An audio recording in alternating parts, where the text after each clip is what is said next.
Bismillahirrahmanirrahim. Assalamualaikum warahmatullahi wabarakatuh.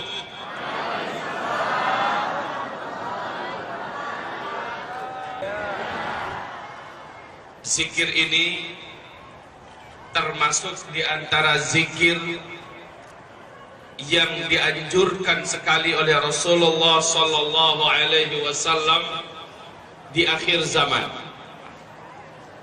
Kita mulai dengan subhanallah walhamdulillah wa la ilaha illallah wallahu akbar.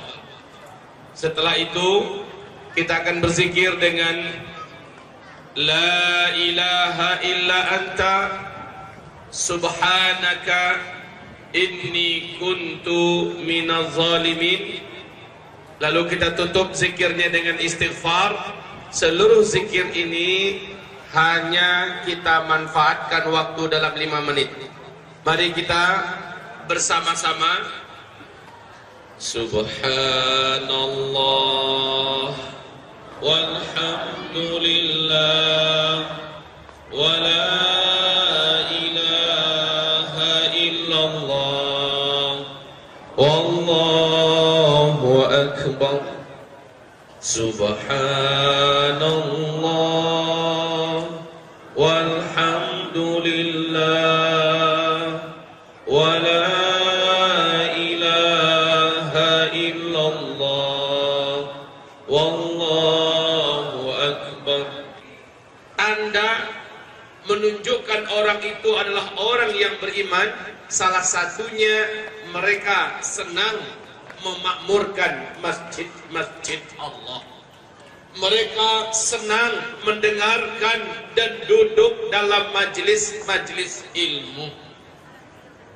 Berkumpulnya kita di tempat yang mulia dan penuh berkah ini, kalaulah tidak ada iman, maka kita lebih senang ada di lapau-lapau, lebih senang ada di warung-warung, lebih senang berkumpul dengan teman-teman, nonton televisi, menghabiskan kegiatan bersama keluarga dan sebagainya.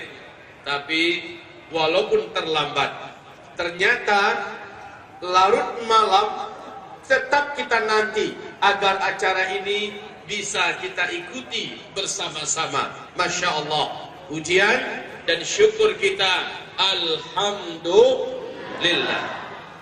Kemudian salawat dan salam kita untuk kekasih kita bersama, kekasih Allah Sayyidul Anbiya wal Mursalin Muhammadin sallallahu alaihi wasallam. Kaum muslimin,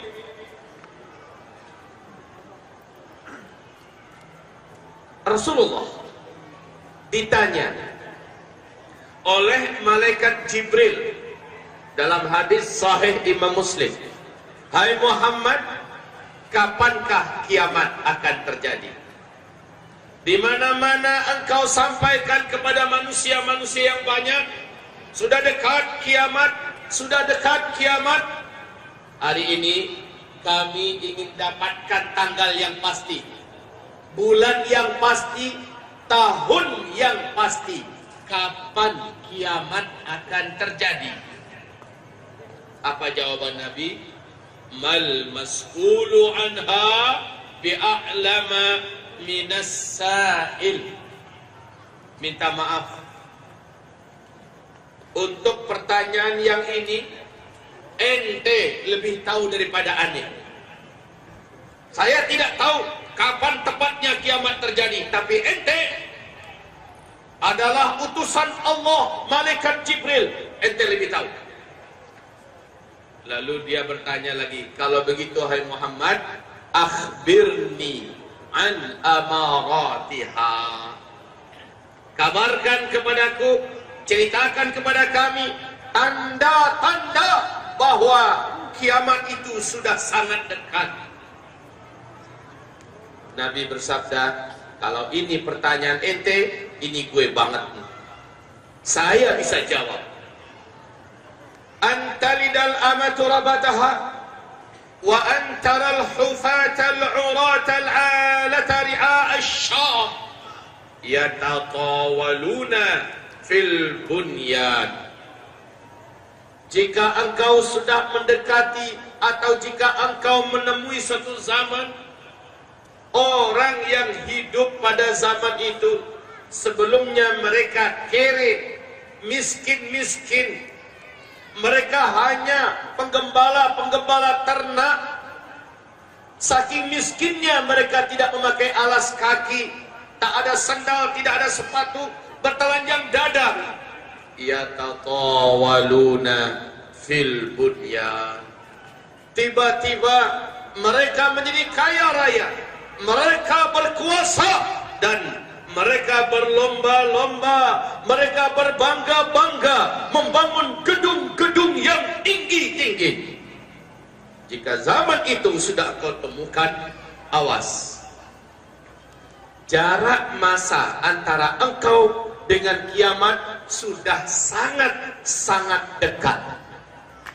Hadis sahih Imam Muslim diceritakan oleh Umar ibn al-Khattab. Di dalam hadis Imam Ahmad, Abu Hurairah bertanya kepada Rasulullah sallallahu alaihi wasallam, "Ya Rasulullah, siapakah yang engkau maksud? Miskin-miskin, penggembala ternak, tidak beralas kaki dan bertelanjang dada, lalu tiba-tiba mereka menjadi kaya raya dan berkuasa, dan mereka berlomba-lomba serta berbangga-bangga membangun gedung-gedung yang tinggi-tinggi. Ya Rasulullah, siapakah yang engkau maksud itu?" Jawaban Nabi adalah humul Arab. Mereka adalah bangsa Arab. Mari kita lihat hadis ini dengan fakta yang hari ini kita temukan. Dulu Arab namanya masih satu, Jazirah Arab. Sebelum minyak bumi ditemukan, Jazirah Arab ini miskin. Betul? Gurun Sahara yang luas, tandus, negeri yang gersang dan panas. Tidak ada satupun yang diharap untuk masa depan yang gemilang.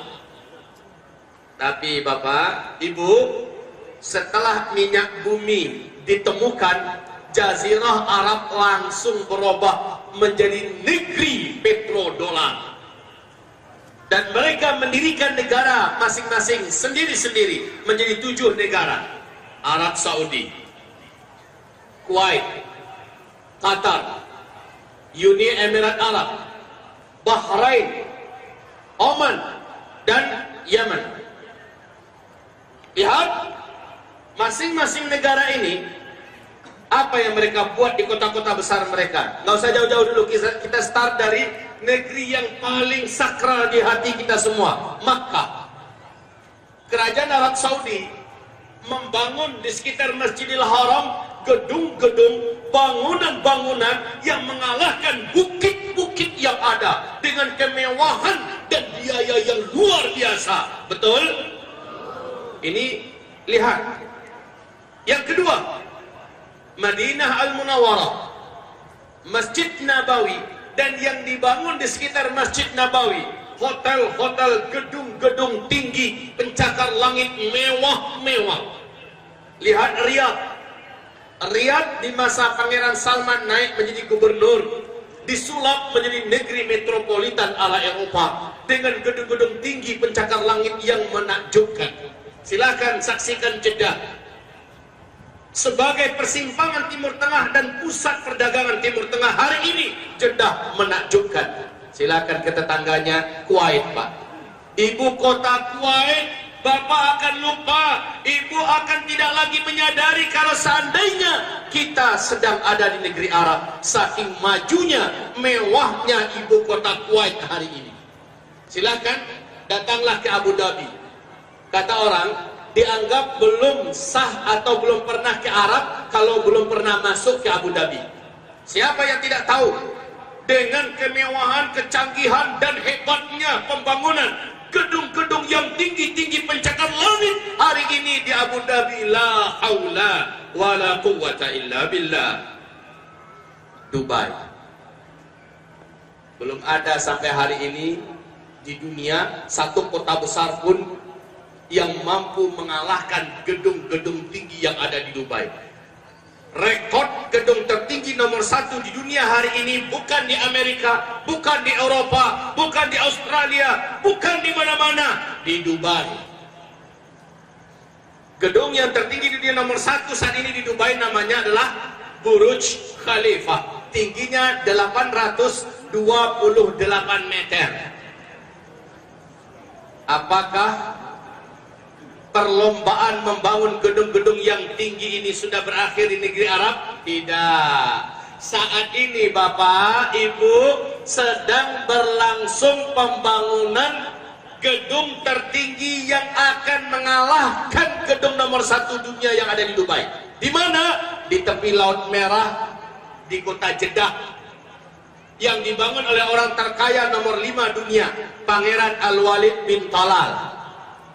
Biaya pembangunan menghabiskan lebih dari 124 triliun rupiah uang kita. Berapa ketinggian gedung yang direncanakan? Ketinggian gedung yang direncanakan, kalau yang di Dubai 828 meter, maka yang di Jeddah sekarang sudah masuk tahun ke-7 Bapak. Insya Allah diperkirakan 2018 selesai. Berapa perkiraan yang ditinggikan yang akan dibangun?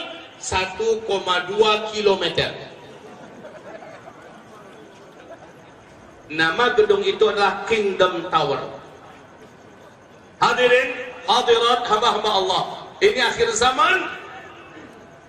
Negeri Arab dulu miskin, tiba-tiba menjadi kaya raya dan berkuasa. Lalu mereka berlomba-lomba serta berbangga-bangga membangun gedung-gedung yang tinggi-tinggi. Rasulullah bersabda, jika zaman itu sudah engkau temukan, awas, itu pertanda jarak masa antara engkau dengan kiamat sudah sangat-sangat dekat. Ini yang pertama. Yang kedua, membuktikan bahwa kita sudah di akhir zaman. Apa kata Rasulullah sallallahu alaihi wasallam? Umatku, sejak aku diutus sampai umat Islam Allah habiskan di muka bumi ini serentak. Subhanallah. Akankah kita dihabiskan oleh Allah serentak? Naam. Kenapa? Karena Allah tak izinkan umat Islam menyaksikan kejadian kiamat, kehancuran alam semesta. Allah wafatkan dulu orang-orang Islam, orang-orang beriman serentak, sehingga yang tersisa hanya orang kafir yang hidup 1 atau 2 generasi. Setelah orang Islam Allah wafatkan serentak di muka bumi ini, yang tersisa hanya orang kafir 1 atau 2 generasi. Setelah itu barulah kiamat besar terjadi, kehancuran alam semesta. Maknanya Bapak Ibu, kita semua alhamdulillah tidak akan pernah menyaksikan kiamat besar, kehancuran alam semesta. Kenapa? Karena kita Allah wafatkan terlebih dahulu. Dalam keadaan masih ada iman di dada ini Allah wafatkan kita. Alhamdulillah. Nah, Nabi mengatakan, sejak aku diutus. Ini hadis diriwayatkan oleh Imam Ahmad, dinyatakan hadis ini sahih oleh Syekh Ahmad Syakir. Sejak aku diutus sampai umat ini serentak Allah wafatkan di muka bumi, kalian semua, kata Rasulullah, akan menjalani 5 fase sejarah. Bila fase pertama berakhir, kalian langsung masuk fase kedua. Habis, masuk fase ketiga. Habis, masuk fase keempat. Habis, barulah fase terakhir, fase kelima. Dan fase kelima ini nggak pakai lama, tidak 1000 tahun, tidak 100 tahun, bahkan tidak sampai 10 tahun. Fase kelima. Apa itu fase pertama? Nabi menyebutkan fase kenabian, di mana umat ini langsung dipimpin oleh Nabi Muhammad sallallahu alaihi wasallam. Fase pertama ini Bapak Ibu udah habis apa belum? Sudah. Wafatnya Nabi Muhammad sallallahu alaihi wasallam adalah akhir dari fase yang pertama. Khulafaur Rasyidin Al-Mahdiyyin, khilafah alamin minhajin nubuwah 30 aman, selama 30 tahun. Abu Bakar, Umar, Utsman, Ali bin Abi Thalib 29 tahun setengah, 6 bulan sisanya sehingga genap 30 tahun dilanjutkan oleh Hasan bin Ali bin Abi Thalib. Selesai 30 tahun, fase kedua juga habis. Dilanjutkan fase ketiga mulkan abdun, umat Islam dipimpin oleh para khalifah yang menggunakan sistem kerajaan.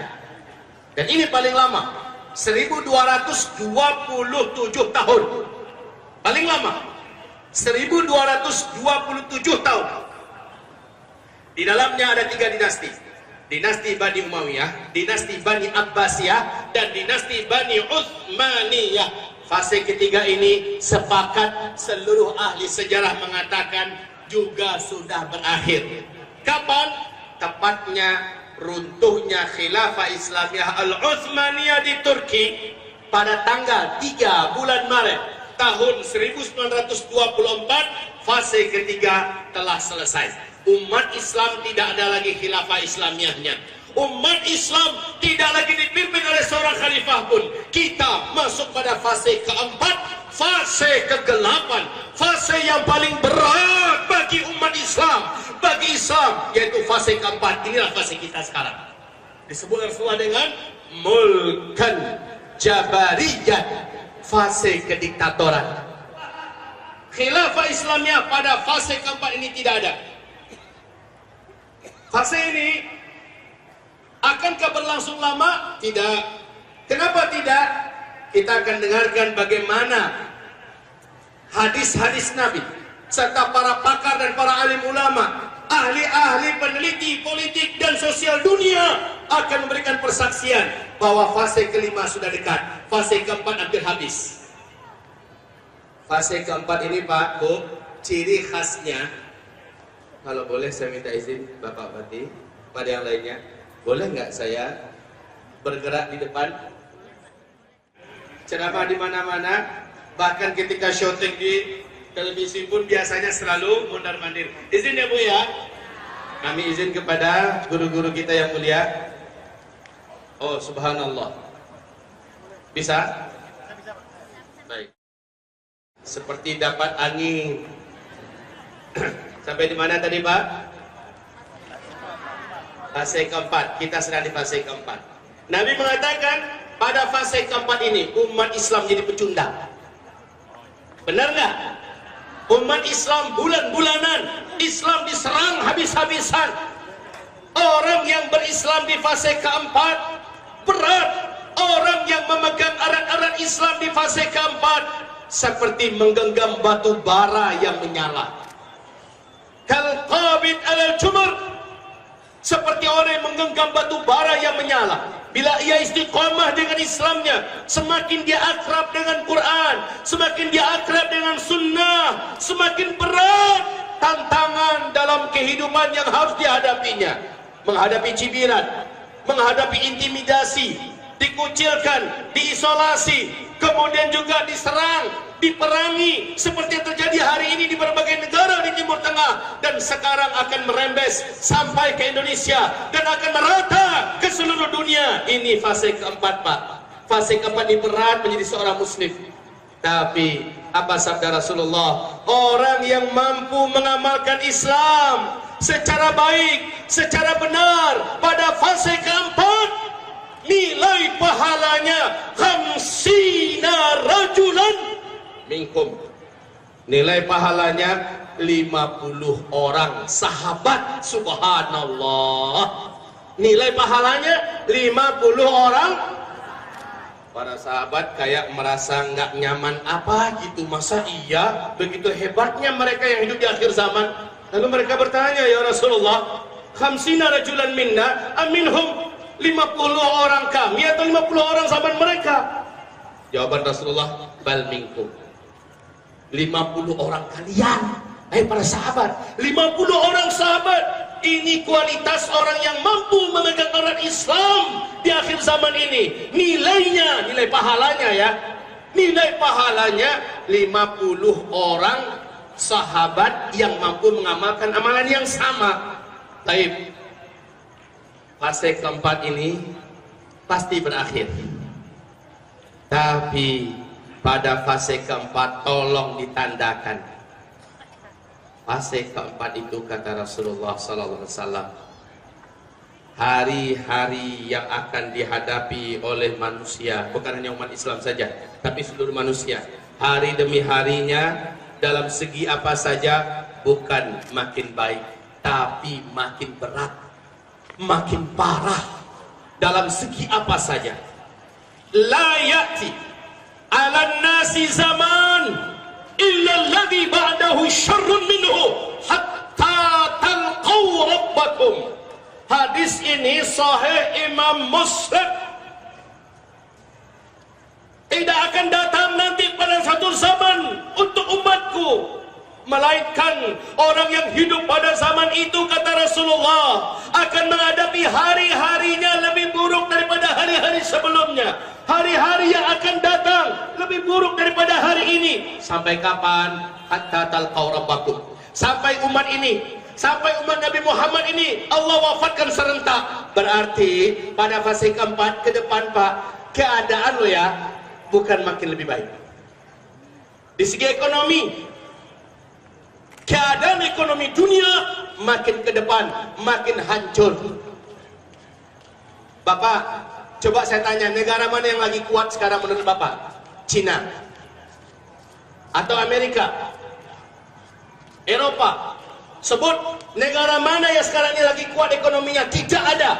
Coba Bapak dengarkan, Bapak persaksikan 2018 ke depan. Pakar-pakar ekonomi dunia mengatakan akan terjadi krisis moneter paling parah dalam sejarah kehidupan manusia 2018. Negara-negara akan ambruk, perekonomian dunia akan hancur. Negara yang mungkin mampu bertahan adalah negara yang punya stok emas yang cukup banyak pada saat itu. Ini rahasia kenapa Cina pada hari ini gila-gilaan mengumpulkan emas, Pak. Kenapa Amerika hari ini gila-gilaan membeli emas, mengumpul emas, merampok emas? Ini rahasia kaum muslimin. Subhanallah, Nabi berkata, nanti kalian semua di akhir zaman akan kembali kepada dinar dan dirham. Dinar itu emas apa bukan? Dirham itu perak, Bapak Ibu. Kalian semua akan kembali kepada dinar dan dirham. Mata uang kalian akan kembali kepada emas dan perak. Dan kata Rasulullah SAW, uang-uang kertas kalian pada saat itu akan seperti daun-daun kuning yang berguguran dari batang pohon, lalu dipermainkan oleh anak-anak kalian di pinggiran jalan. Tidak ada harganya. Kalian akan kembali kepada dinar dan dirham, kepada emas dan perak. Subhanallah, solusi yang terbaik di akhir zaman ini di segi ekonomi adalah persiapkan kembali mata uang kita atau harta kita tidak berbentuk tabungan uang kertas, tetapi berbentuk emas. Dan ini sudah dekat. Baik, di segi sosial, di segi moral, di segi mental, coba lihat Bapak Ibu, makin kesini makin parah nggak generasi kita akhlaknya, Pak? Pendidikan anak-anak kita, Bu, makin parah tidak, Pak? Anak SD aja sekarang udah ngerti dengan sabu-sabu, ngerti dengan narkoba, bahkan ngerti dengan seks. La ilaha illallah. Parah, Pak, moral mental. Tamatan SD sudah pandai berzina, tamatan SMP bahkan masih usia SMP sudah menjajakan diri pelacur online. Dan mau jadi apa anak-anak kita, bangsa kita? Dan itu bukan hanya untuk Indonesia, tapi seluruh dunia makin bobrok karena pengaruh internet yang tak terbendung, karena pengaruh media-media mainstream yang semakin tidak dapat dikontrol. La ilaha illallah, racun-racun Dajjal sekarang ini menghancurkan generasi kita. Baik kaum muslimin, di segi pendidikan makin baik sekarang pendidikan atau makin bobrok, Pak? Bapak Ibu nilai sendiri. Di segi politik, bukan hanya di Indonesia saya katakan, tapi mendunia. Di segi politik makin hari makin berat. Di mana-mana kacau, ribut. Baru saja Donald Trump dinobatkan menjadi presiden Amerika Serikat yang keberapa? dalam pidatonya resmi dia mengatakan akan memerangi Islam. Seperti apa ke depan nasib bangsa ini, nasib umat ini? Kita lihat, bukan makin baik. Maaf Bapak Ibu, bukan akan nakutin Bapak Ibu, tetapi harus disampaikan dalam hal apa saja, termasuk kondisi alam. Bencana demi bencana akan semakin padat, gempa demi gempa, bencana banjir, bencana ini dan itu segala macamnya. Bencana-bencana alam makin dahsyat ke depan. Sungguh demi Allah akan banyak korban di mana-mana. Peperangan dan eskalasi peperangan di mana-mana meningkat tajam. Dan Indonesia, Malaysia, Filipina, Brunei, Singapura, Thailand dan sebagainya akan terkena wabah perang dan akan terjadi perang global seluruh dunia. Kata Rasulullah menjelang Al-Mahdi keluar, kalian di muka bumi penuh dengan peperangan. Sebentar lagi. Kalaulah kita punya waktu yang cukup. Saya itu suka nulis di papan tulis, Pak, daripada saya pakai slide. Ya, insyaallah taala pada tanggal 11 dan 12 diangkat oleh majelis ulama kita kerjasama dengan pengurus Masjid Agung An-Nur Pekanbaru,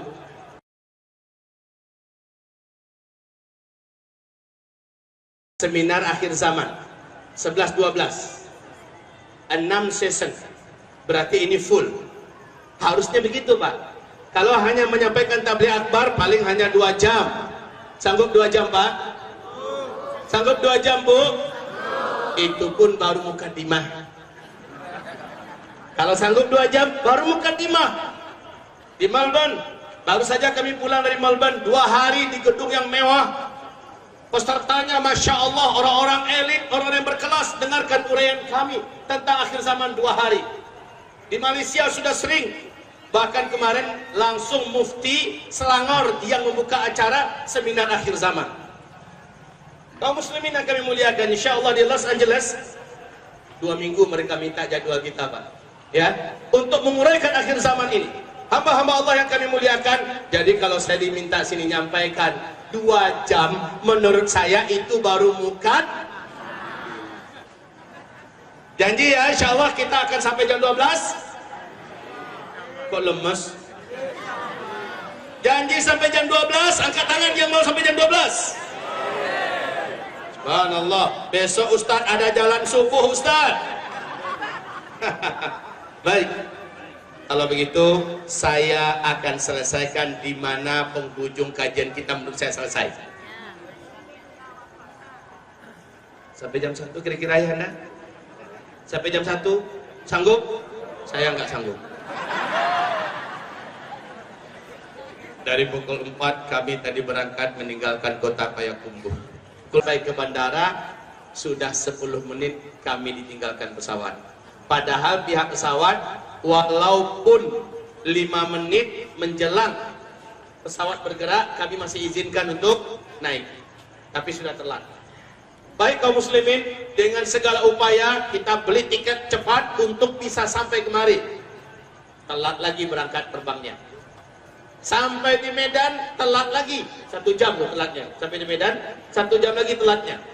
Subhanallah. Tadi bapak yang membawa kita, bapak apa namanya? Bapak Mukhtar, Masya Allah. Dia tidak ngebut, tetapi kecepatannya di atas 100. Perasaan nggak ngebut, Pak.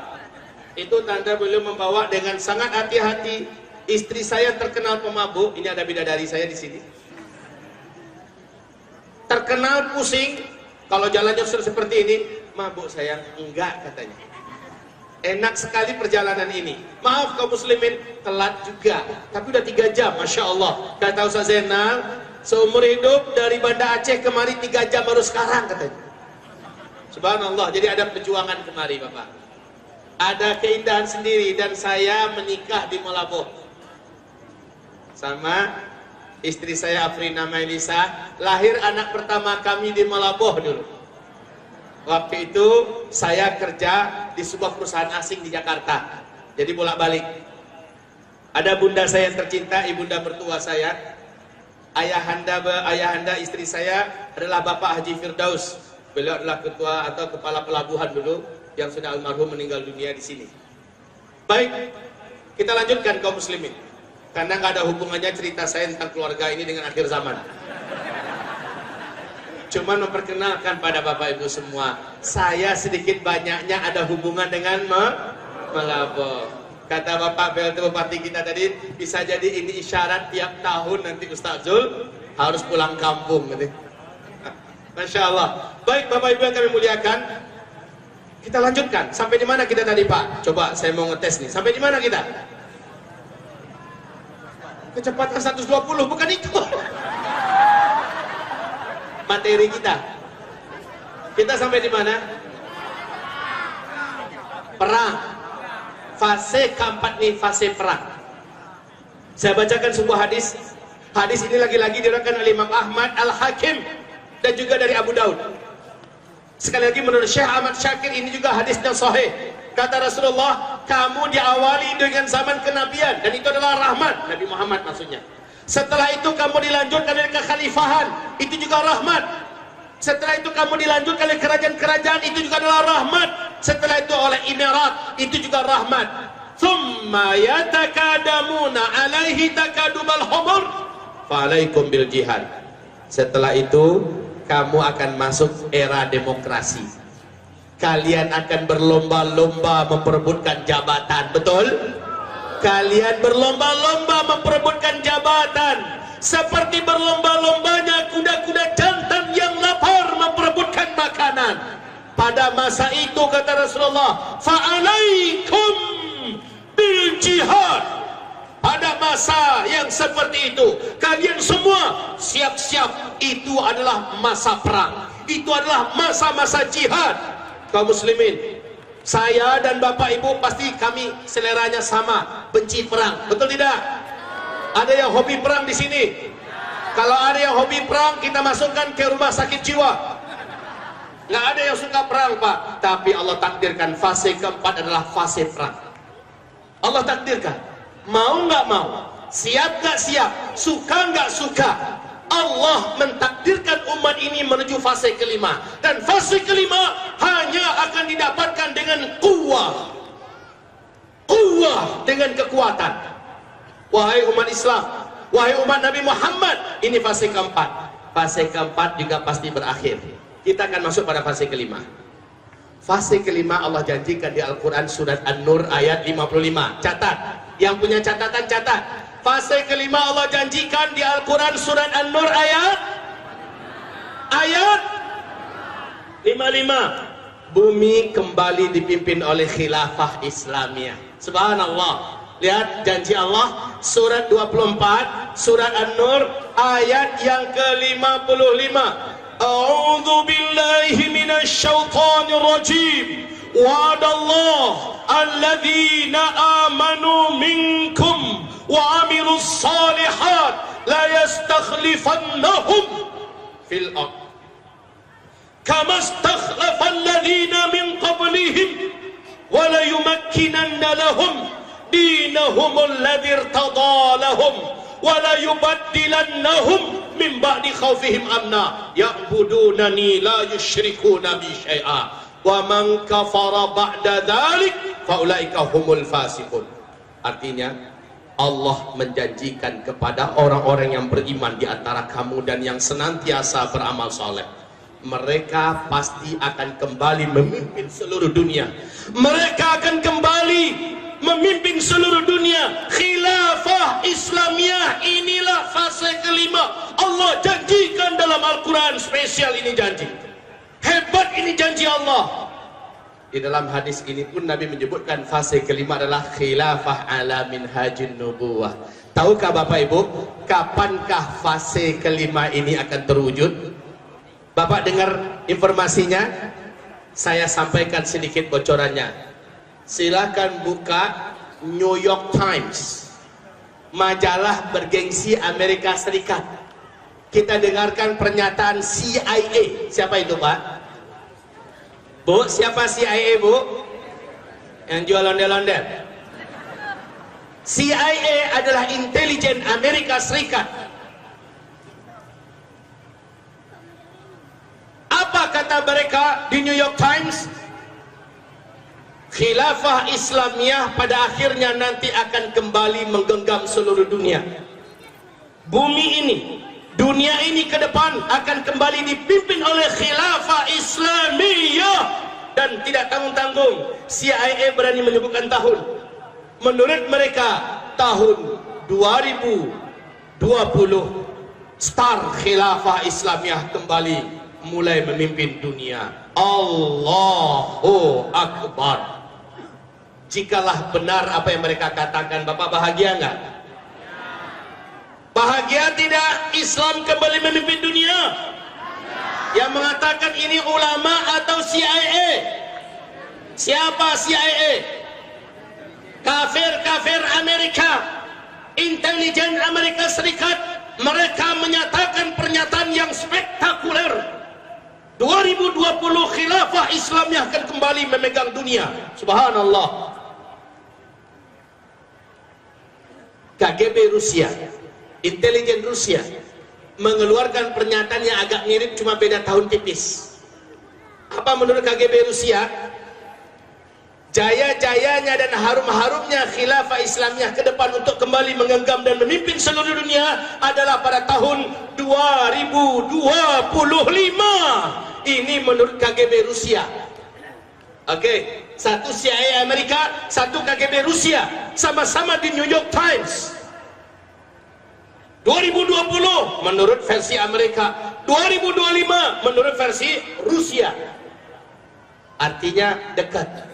Ustaz, bukankah kami dan kita tidak diperintahkan percaya dengan ramalan? Apalagi yang ngomong orang kafir. Ya, saya sepakat, saya setuju. Kita tidak wajib dan bahkan tidak boleh percaya, beriman dengan ramalan orang kafir. Betul? Tapi apa yang Allah ceritakan dalam Al-Quran surat An-Nur, surat yang ke-24 ayat 55, mutlak, mutlak, wajib diimani. Kapan? Allahu a'lam. Dalam hadis yang barusan, yang 5 fase, ternyata fase kelima khilafah akan kembali memimpin dunia. Ini janji Rasulullah, dan Rasul tidak pernah bicara dari hawa nafsunya. Baik Bapak Ibu, kita sekarang di fase keempat, dan ini kayak-kayaknya udah mendekati penghujung. Mungkin banyak yang mau bertanya, Ustaz, bagaimana cara khilafah Islam akan tegak sementara kondisi sekarang umat Islam jadi pecundang, umat Islam jadi bulan-bulanan, kok bisa-bisanya khilafah tegak? Allah punya cara, Allah punya cara. Kalaulah waktu kita cukup, sekali lagi saya akan sampaikan beberapa cara Allah, dan bagi Allah itu gampang. Kun Qulillahumma malikal mulk tu'til mulka man tasha wa tanzi'ul mulka mimman tasha. Gampang. Di depan Laut Merah, di belakang Firaun dan bala tentaranya, Musa dan Bani Israel dah lemes, mau kemana? Ternyata belah laut, menyeberang. Firaun tenggelam, mampus Firaun, habis segala kekuatan Firaun. Musa memegang dan mengambil alih kendali kekuasaan. Sebentar aja bagi Allah, kan? Bagi Allah gampang kaum muslimin. Qulillahumma malikal mulki tu'til mulka man tasha wa tanzi'ul mulka mimman tasha. Allah mencabut kekuasaan dari orang yang Allah kehendaki. Allah berikan kekuasaan kepada orang yang Allah kehendaki hanya dengan kun fayakun. Qarun sedang di puncak-puncak kayanya, ditenggelamkan oleh Allah, habis ludes des. Baik kaum muslimin, fase kelima udah dekat. Sekarang pertanyaan kita, berapakah jarak antara Nabi diutus dalam usia beliau 40 tahun sebagai Nabi dan Rasul sampai kepada fase kelima habis? Fase kelima nggak lama loh Bapak. Rasul mengatakan 7, 8 atau 9 tahun saja. Subhanallah. Jadi ketika khilafah Islamiyah nanti tegak kembali, nggak pakai ribuan tahun, tidak pakai ratusan tahun atau mungkin puluhan tahun, hanya 7, 8 atau 9 tahun habis fase kelima. Lalu pada kemana umat Islam dalam fase kelima itu? Allah habiskan, Allah wafatkan serentak dalam kejadian tanda besar kiamat yang ke-7. Karena Nabi mengatakan akan ada 10 tanda besar kiamat.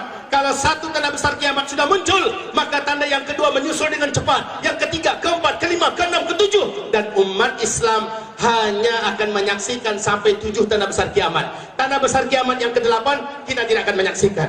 Yang ke-9 kita tidak lagi menyaksikan. Yang ke-10 apalagi kita tidak menyaksikan. Limada? Kenapa? Karena Allah dah wafatkan dulu kita dalam tanda besar kiamat yang ke-7. Apa dia tanda besar kiamat yang ke-7? Angin lembut bertiup dari negeri timur, kata Rasulullah. Di riwayat yang lain dari Yaman. Angin lembut ini sejuk, baunya berbau misik atau bau kesturi. Angin lembut ini membungkus seluruh dunia. Di mana saja ada orang yang beriman kepada Allah, walau imannya hanya seujung kuku, dia ada di gua, angin itu akan masuk ke dalam gua. Dia ada di pulau, angin itu akan sampai ke pulau. Dia ada di gurun Sahara, angin itu akan sampai ke gurun Sahara. Dimanapun ada umat Nabi, ada orang Islam, ada orang beriman di muka bumi ini, angin lembut itu akan sampai ke sana. Saat orang itu disentuh oleh angin lembut ini, terhirup olehnya angin yang sejuk dan wangi ini, langsung di tempat dia meninggal dunia. Serentak satu muka bumi, orang Islam Allah wafatkan. Pertanyaan kita, kapankah itu? Mari saya jawab dengan jawaban berikut ini yang mungkin membuat Bapak akan bergetar, mungkin buat Bapak menggigil. Kalau kata orang Padang, yo banako, ladake banako. Benarkah sudah begini dekatnya? Yuk, jarak antara Nabi diutus sampai wafatnya seluruh umat Islam di muka bumi ini serentak. Nabi menyebutkan dalam istilah para ulama dengan sebutan umur umat Islam. Umur umat Islam. Bapak, Ibu, hanya saja perlu kami tegaskan dari awal. Dalil untuk yang ketiga ini, yaitu tentang batas antara Rasulullah sampai wafatnya serentak umat Islam di muka bumi. Belum kiamat ya, wafatnya umat Islam serentak di muka bumi. Dalilnya dari jalur hadis Abu Daud. Hadis ini terbagi kepada 2 klasifikasi. Yang pertama dhaif, bahkan dhaif jiddan. Yang kedua, saking banyak turuknya dhaif ini naik kepada hasan li ghairi. Mari saya sebutkan yang pertama. Kata Rasulullah sallallahu alaihi wasallam, hadis dhaif.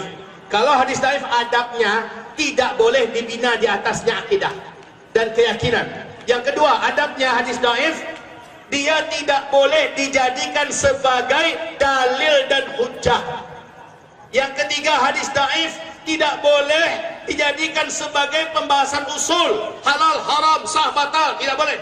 Yang keempat, hadis dhaif apabila dia tidak bertentangan dengan hadis yang lebih kuat daripadanya, hasan dan sahih, maka dia masih bisa dipakai untuk targhib dan tarhib serta fadailul a'mal. Yang kelima, adab menggunakan hadis dhaif, dia tetap dianggap sebagai sebuah hadis dari Rasulullah sallallahu alaihi. Kalau ada ulama bicara bla bla bla bla, lalu ada Rasulullah bicara, walaupun status hadisnya dhaif, tetap perkataan dan pembicaraan Rasulullah yang dinomorsatukan. Ya. Yang keenam, kalau hadis dhaif jadi kenyataan sesuai dengan digambarkan oleh hadis itu, hadis ini naik statusnya kepada sahih. Taib. Hadis dhaif boleh dijadikan sebagai pengetahuan, sekedar tahu, tapi tidak sebagai dibina sebagai akidah. Hadis yang pertama, kata Nabi, sejak aku diutus sampai umat ini Allah wafatkan serentak di muka bumi ini, umurnya hanyalah umur Yahudi dikurangi umur umat Nasrani. Umur Yahudi Pak berarti dari Nabi Musa ke Nabi Isa. Dalam sejarah hanya 2000 tahun. Lalu dari Nabi Isa ke Nabi Muhammad, ini umur umat Nasrani 600 tahun. Lah kata Rasulullah, umur umatku adalah umur umat Yahudi dipotong atau dikurangi dengan umur umat Nasrani. 2000 kurang 600 jadi berapa? 1400 tahun. Hitungan Hijriah. Sekarang kita Hijriah ada tahun berapa Pak? 1438 1438 Hijriah. Ustaz, ini hadis 1400-an. Sekarang kita udah lewat 1438. Kalau kata orang Padang, ambil cah. Tunggu dulu sebentar, karena ada hadis yang kedua, masih dari Abu Daud, tetapi ini karena turuknya banyak naik kepada statusnya Hasan li ghairi. Apa kata Rasulullah? Umur umatku di sisi Allah sejak aku diutus sampai umatku Allah wafatkan serentak di muka bumi ini, umur mereka adalah di sisi Allah hanya 1 hari saja. 1 hari saja. Lalu Allah menambahkan untuk umatku 1/2 hari lagi. 1 hari di sisi Allah, Pak, kita menghitung di dunia berapa lama? 1000 tahun. Dalilnya ada surat As-Sajdah ayat 5. Yudabbirul amra minas samai ilal ardi thumma ya'ruju ilaihi fi yawm kana miqdaruhu alfasana. 1 hari di sisi Allah kamu menghitungnya di dunia alfasana, 1000 tahun. Lah Nabi tadi mengatakan umur umatku di sisi Allah hanya 1 hari. Jadi berapa? 1000 tahun. Lalu Allah tambahkan untuk mereka 1/2 hari lagi. Jadi berapa? 1500 tahun. Ada 2 pengomongan hadis. Yang pertama mengatakan 1400. Yang kedua 1500. Mana yang benar nih? Mana yang benar nih? 1400 apa 1500? Makanya para ulama berijtihad.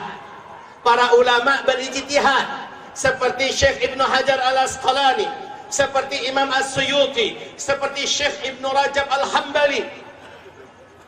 Kalau menurut informasi yang digali dari Syekh Ibnu Hajar, umur umat Nabi ini adalah antara 1400 ke 1500. Kalau beliau dengan hasil ijtihadnya mengatakan 1476 umat Islam habis. Imam Suyuti beda tipis, hanya 1 tahun bedanya. 1477 Hijriah umat Islam di muka bumi ini habis. Syekh Ibnu Rajab Al-Hambali lebih hati-hati, dan saya lebih setuju kepada pendapat Syekh Ibnu Rajab Al-Hambali. Apa kata Ibnu Rajab Al-Hambali rahimahullah? Pokoknya umur umat Nabi Muhammad di bumi ini lebih dari 1400 tahun, tapi tidak akan lewat dari 1500 tahun umat Islam sudah Allah habiskan di muka bumi ini. Subhanallah, 1438 sekarang kan? 1438. Oke, kalau kita ambil full saja 1500, sisa berapa di depan kita lagi? Sisa berapa tahun lagi? Hah? 62. Baik, hitungannya Hijriah ya. Hitungannya Hijriah, kata bapak kita 62. Seandainya 1500, kita sekarang sudah 1438. Maknanya 62 tahun lagi tersisa umat Islam habis. Itu udah goyang lutut nih Pak. Udah goyang nih lutut. 62 tahun lagi habis Pak. Habis kita. Iyakah demikian? Sebentar. Kenapa? Hijriah loh Pak. Hijriah itu kan sejak Nabi hijrah dari Mekah ke Madinah, ya kan? Sejak itu dihitung Hijriah. Lah, menghitung umur umat Islam ini bukan sejak Nabi hijrah, tapi sejak beliau diutus sebagai Nabi dan Roh. Artinya ada 13 tahun beliau di Mekah, belum masuk tahun hitungan. Kurangi lagi. Yang 62 tadi Pak, kurangi lagi 13, jadinya berapa? Jadinya berapa? 40. Makin dekat ya. Ayo, siapa yang menyangka hidup ini masih lama? Untuk kita loh orang Islam. Siapa yang berani mengatakan masih lama? Setidak-tidaknya ada dalil. Kalau dia mengatakan masih ribuan tahun, mana dalil ente? Walaupun dalil kita memang hadisnya lemah, setidak-tidaknya ini ada rujukan, dan ini bukan dibina di atasnya akidah kita memang. Kita mendengarkan. Baik, lanjut Bapak Ibu. Semakin terang bahwa kita ini sudah di akhir zaman. Oh ya, 10 tanda besar kiamat itu, kata Rasulullah, kalau tanda yang pertama sudah muncul, yang kedua langsung menyusul, nggak pakai lama. Harazatun manzumatun fi silkin. Tanda-tanda besar kiamat baru akan terjadi kiamat kalau 10 tanda besarnya muncul. 10 tanda besar kiamat ini seperti butiran-butiran marjan. Yang satu butiran itu di tengah-tengahnya ada ruangan kosong, dapat dimasukkan tali. Lalu butiran yang kedua dimasukkan lagi tali. Antar satu butiran dengan butiran yang lain terhubung oleh tali ini. Mirip dengan tasbih, Pak. Ya. Di bagian bawahnya disimpul sehingga tertahan butiran itu tidak bisa keluar. Tapi iyuqta'usil, ketika simpul itu dipotong, apa yang terjadi? Butiran pertama keluar nggak? Yang kedua gimana? Menyusul. Yatsba'u ba'duha ba'da. Menyusullah butiran kedua, ketiga, keempat, kelima, keenam. Saling susul menyusul. Nggak pakai lama kaum muslimin. Tanda besar kiamat yang pertama, duha. Bumi ini diselimuti oleh kabut debu yang teramat panas lagi tebal. Bumi gelap gulita 40 hari 40 malam. Panas dan gelap. Kalian tidak bisa membedakan kapan siang dan kapan malam. Sampai-sampai para sahabat bertanya, ya Rasulullah, bagaimana cara kami membedakan waktu sholat? Kalian kira-kira saja saat itu. Ini kira-kira sudah zuhur nih. Ini kira-kira sudah asar. Berapa hari Pak lamanya? 40 hari.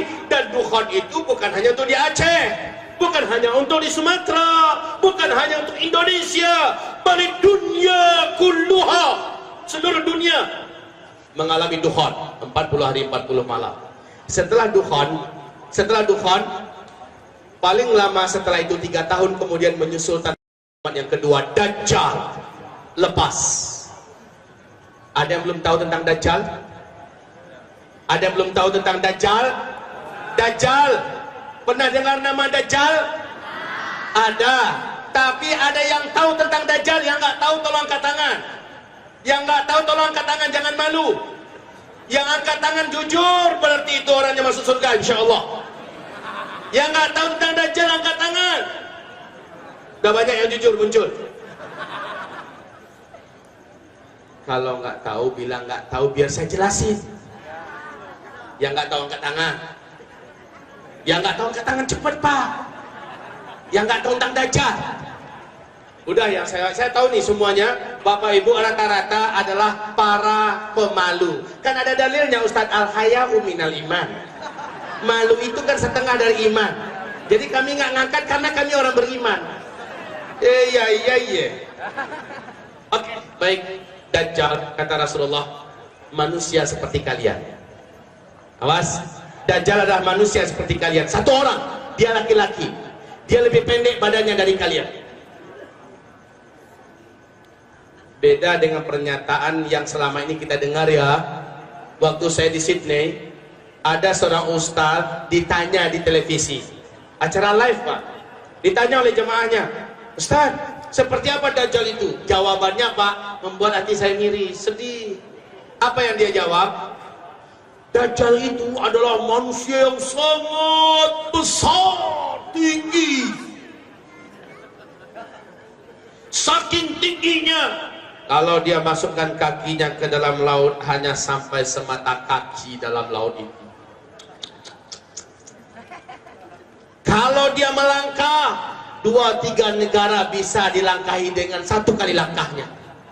Kalau dia bicara di timur, yang di barat bisa mendengarkan suaranya. Kalau dia kencing di satu kota, banjir kota itu. Waduh, saya dengarkan tuh ceramah deh, mandi buat dengan sedih saya dengarnya Pak.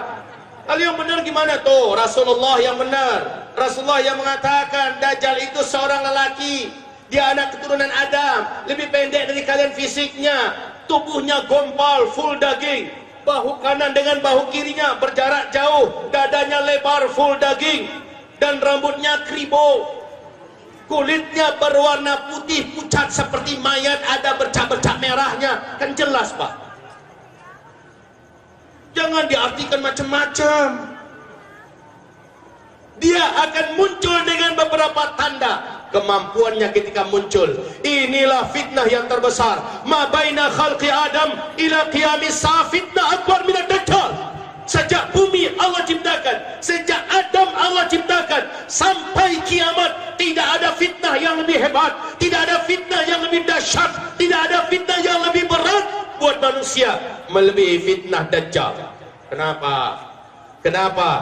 Dajjal memiliki kemampuan yang membuat orang-orang yang tipis iman menyangka ini adalah Tuhan. Dan akhirnya mereka sujud serentak di muka bumi. Kemana saja masuk Dajjal, ke kota mana saja, penduduk negeri itu akan sujud menuhankan Dajjal.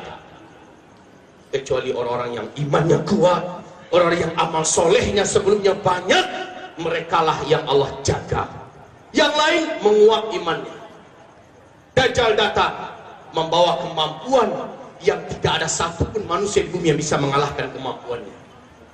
Seluruh dukun, seluruh ahli sihir, ahli-ahli magic satu muka bumi sujud menyembah Dajjal. Seluruh setan dari bangsa jin diperintahkan iblis layani Dajjal. Segala keperluan Dajjal lakukan. Coba Pak, satu bumi jin dan setan membantu Dajjal. Bapak mampu bayangkan kekuatan Dajjal? La haula wala quwata illa billah. Nabi haramkan umat ini, jangan pernah kalian keluar dari rumah kalian kalau kalian dengar Dajjal sudah sampai ke kota kalian.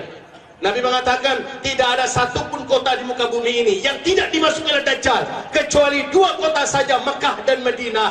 Hanya dua kota ini yang Dajjal tidak akan bisa masuki, Mekah dan Madinah. Yang lain masuk ke Malabo, ke Malabo, masuk Banda Aceh, apalagi seluruh kota-kota di muka bumi akan dimasuki oleh Dajjal. Nah, ya siapapun yang tinggal di desa-desa, di kampung-kampung, di lembah-lembah, di bukit-bukit akan keluar dari persembunyian mereka menuju ke titik di mana Dajjal berada di kota mereka. Saat mereka berjumpa dengan Dajjal, menguaplah iman mereka, lalu mereka sujud menyembah Dajjal. Nabi mengharamkan, hai umatku, jika kalian dengar Dajjal sampai ke kota kalian, jangan pernah keluar dari rumah kalian. Pastikan istri kalian di rumah, pastikan anak perempuan kalian di rumah, pastikan saudari-saudari kalian, mak-mak kalian di rumah. Ikat kaki mereka, ikat tangan mereka, tambatkan tali itu di tiang-tiang rumah kalian, tutup rapat-rapat pintu rumah, tutup jendela-jendela yang ada, dan selama itu bacalah surat Al-Kahfi di dalam rumah. Baca surat Al-Kahfi. Kenapa? Nabi mengatakan yang paling banyak nanti menyembah Dajjal dari kalangan umatku adalah kaum wanita. Kaum wanita. Nggak mau kan Bu? Nggak mau kan? Maka dari sekarang ibu amalkan 6 perintah Rasulullah agar selamat dari Dajjal. 6 perintah Rasulullah agar selamat dari Dajjal.